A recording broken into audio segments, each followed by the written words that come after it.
Hello, this is Ken Barron. I'm with the National Association of Black and White Men Together.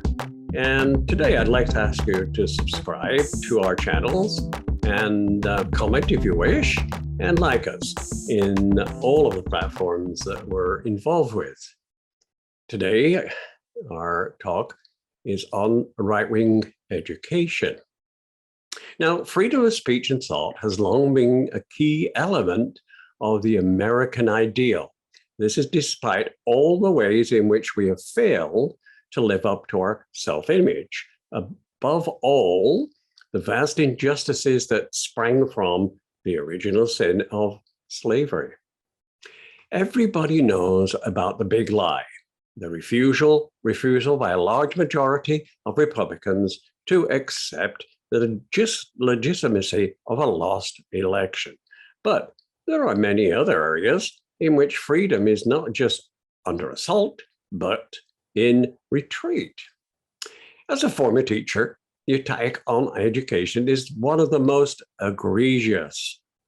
Republicans have denounced the teaching of CRT, that is, critical race theory.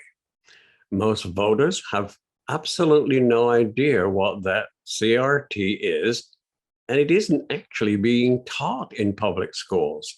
These denunciations of CRT are basically a cover for a much bigger agenda, an attempt to stop schools from teaching anything that makes right-wingers uncomfortable.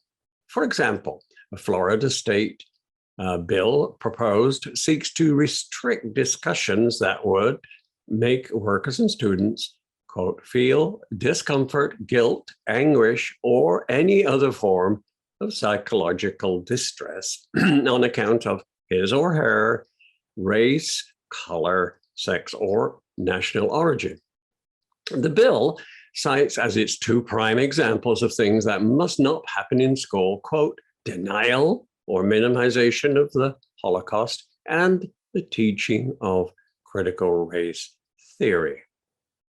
Teaching anything that causes discomfort among students and their parents could not be limited to teaching about race relations.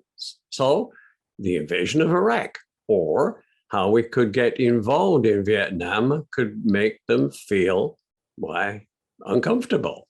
So most high schools do teach the theory of evolution, for example, but leading Republican politicians are either evasive or actively denying the scientific consensus, presumably reflecting the GOP's base discomfort with the concept.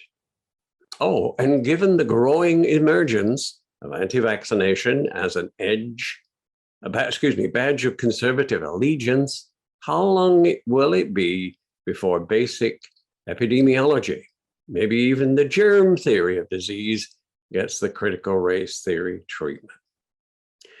The campaign against critical race theory is almost certainly the start of an attempt to subject education in general to ruling by the right-wing thought police, which have dire effects far beyond the specific topic of racism.